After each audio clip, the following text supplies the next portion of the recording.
Class first lesson పటాల అధ్యయనం తయారీ. So ఇందులో మెయిన్ పాయింట్స్ మాత్రమే నేను నోట్ చేసుకోవడం జరిగింది.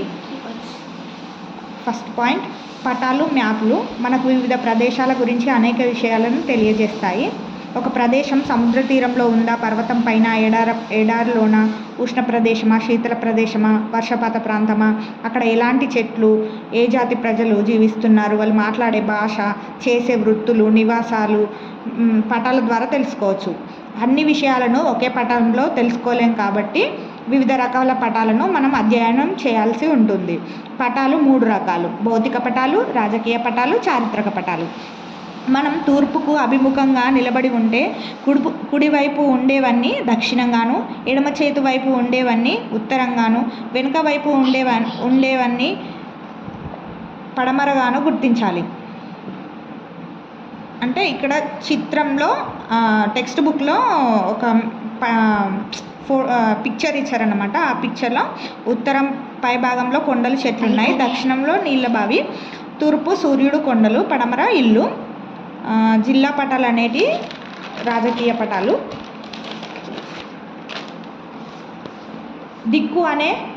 దిక్కు అనేదాన్ని ఒక స్థానం నుంచి సాపేక్షంగా చెబుతారు.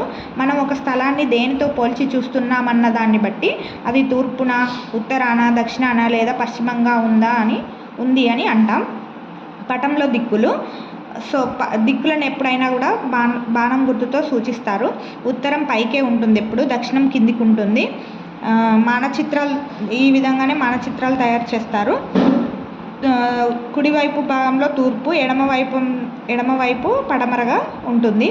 స్కేలు లేదా పటంలో దూరం. భూమిపై గల వాస్తవ దూరాలను పటంలో చూపేటప్పుడు స్కేలు ఉపయోగించి ఆ దూరాలను తగ్గించి చూపిస్తాము. స్కేలు పటంలో ఉన్న 2 బిందువుల మధ్య దూరానికి భూమిపై ఉండే వాస్తవ దూరానికి మధ్య ఉండే నిష్పత్తి.